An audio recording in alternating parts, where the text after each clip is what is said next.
Praise the lord. మీ అందరికీ నా హృదయపూర్వక వందనాలు.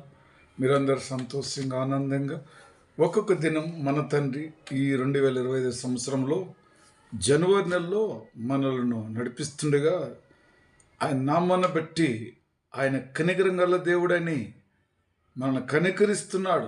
ఆయన కనికరములు ఎప్పుడు మన దగ్గర ఉండాలని, మన కుటుంబంలో ఉండాలని మనము వాగ్దానం పట్టుకొని జీవిస్తున్నాము కదా. జీవిస్తున్న ప్రతి బిడ్డలకు ఆ తండ్రి తోడుగా ఉంటూ నీడగా ఉంటూ అనుదినము నూతనమైన వాగ్దానముతో మనల్ని అందరితో మాట్లాడుచున్న తండ్రిని బట్టి ఈరోజు మనం సంతోషించుదామా? మన ప్రభు చెప్తున్న మాటలు బట్టి చూసినట్లయితే కలువరి ప్రేమలో మనం నూతనమైన వాగ్దానముతో ఉదయం లేకనే మరి వాగ్దానం చూసి యూట్యూబ్లోనూ అదేవిధంగా వాట్సాప్లోనూ మీరు ప్రతిదినము లైక్ చేస్తూ మీరు చాలా చక్కగా ప్రభునామములో ఆనందిస్తున్నారని, మీ కుటుంబంలో దీవించబడుతున్నాయని, మరి కలువరి ప్రేమలో వాగ్దానం చూడటం వలన మీ కుటుంబంలో రోజు రోజు ఫలించేవారుగా, అభివృద్ధి పొందేవారుగా, మీ కుటుంబంలో ఒక మార్పు రావాలని వచ్చినదని నేను నమ్ముచున్నాను. వచ్చినట్టు వారే ఆ విధంగా తండ్రిని మయంపరచటానికి ముందుకు వస్తారు, సంతోషపడతారు. ఎందుకంటే కనికరం గల దేవుడే మీతో మాట్లాడుచున్నాడు. ఆయన కనికరం చూపిస్తున్నాడు. కాబట్టి ఈరోజు మీ కుటుంబంలో మరి ఈ 2025 సంవత్సరము మనందరినీ అభివృద్ధిపరిచి ఎన్నో ఆశ్చర్యమైన క్రియలు మన మధ్యలో చేసి మన కుటుంబంలో సంతోషపెట్టే సంవత్సరం. కాబట్టి ఆయన బట్టి ఈరోజు నేను కూడా సంతోషిస్తున్నాం కదా. ప్రభు ఈరోజు మనకిచ్చినట్టు వాగ్దానము 2 కొరింథీయులకు పత్రిక 1వ అధ్యాయం 3వ వచనం. కనికరము చూపు తండ్రి సమస్తమైన ఆధారాలను అనుగ్రహించుచు దేవుడు మన ప్రభు అయిన యేసుక్రీస్తు తండ్రి అయిన దేవుడు స్తుతింపబడును గాక. మన ప్రభు అయిన యేసుక్రీస్తు తండ్రి అయిన దేవుడు స్తుతింపబడును గాక. మన తండ్రి అయిన యేసుక్రీస్తు దేవుడు స్తుతింపబడును గాక. హల్లెలూయా. మరి అయితే కనికరం గల తండ్రి సమస్తానికి ఆధారణకర్తగా, సృష్టికర్తగా, ఒకే దేవుడుగా, లోకానికి సృష్టి ఒకటిగా, దేవుడు ఒక్కడగా ఉన్నట్టుగా మనకు వాక్యం తెలియపరుస్తున్నది.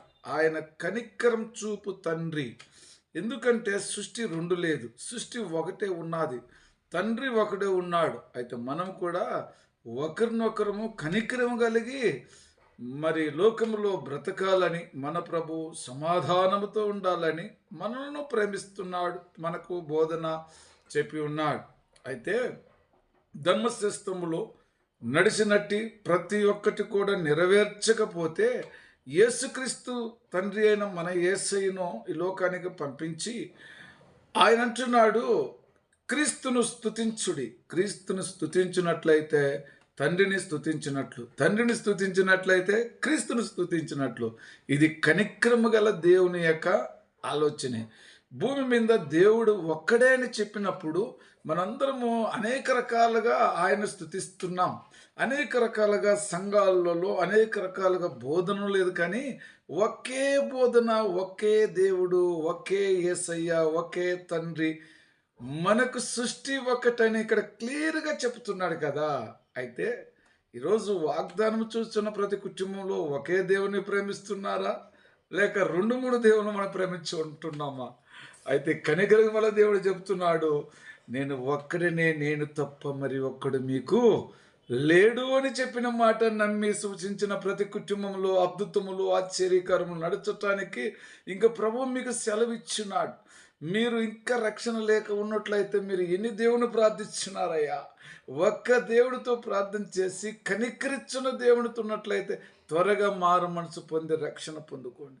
సమయమే లేదు, సజీవం చేసుకొని అంత లెక్క ఆయన సృష్టిలో ఆయన చెప్పిన మాటల ప్రకారమే జరుగుతున్నది. మీరు చూస్తున్నారు. కనికరించినాడు, మిత్రుడు ఆదరించినాడు, కాపాడిన దేవుడిని ఇంకా మీరు గుర్తిరగపోతే ఇంకా మనము చివరి దినాల్లో ఉంటూ మనకు సమయం ఇచ్చిన సమయాన్ని సద్వినియోగం చేసుకోకుండా కనికరం గల దేవుని తట్టు మనము తిరగకుండా మన ఇష్టసారంగా ఉండటానికి లేదు. మన పితరులు ఒకవేళ వాళ్ళకి ఈ కృప లేదేమో, అయితే 2000 సంవత్సరముల క్రితమే మన తండ్రి అనేకమైన ఒకే ఒక దేవుడు అనిపించి నేను తప్ప మరి దేవుడు అన్నప్పుడు ఆయన అంటున్నాడు నువ్వే దేవుడు కాదన్నట్టుగా మరి అనేకమైన వీధులు కావచ్చు ఆ దేశ ప్రజలు వారందరినీ కూడా ఆయన్ను వేరే విధంగా నిందించినారు, బాధపరిచినారు. అయితే కనికరం వల్ల దేవుడు సృష్టిని సృష్టించిన దేవుడు మనపైన కరుణించి మనల్ని ప్రేమించి మన కోసం ఆయన నిందలు మోచి ఉన్నాడు, బాధపడి ఉన్నాడు, మనల్ని ప్రేమించినాడు. ఇదే కనికరం గల దేవుడు చేసిన గొప్పదే కదా. అయితే ఈరోజు నేను ఆ మాటలు విన్నా కూడా తట్టుకోలేం. మరి అనేక జాగలలో కనికరం లేనట్టు యజమానులు ఉండొచ్చు, కనికరం లేనట్టు కుటుంబంలో భార్య భర్తలు ఉండొచ్చు. కానీ అయితే జీవం గల దేవుడు కనికరం గల తండ్రి కాబట్టి ఆయనే యేసుక్రీస్తు, ఆయన మనం స్తుతించామని చెబుతున్నాడు. దేవునికి స్తోత్రం. అందుకే మన అందరికీ ఒకే తండ్రి ఉన్నాడు కదా. ఒకే దేవుడు ఉన్నాడు, సృష్టికిని ఆయన ఉంటున్నాడు అని చెప్పినాడు కదా.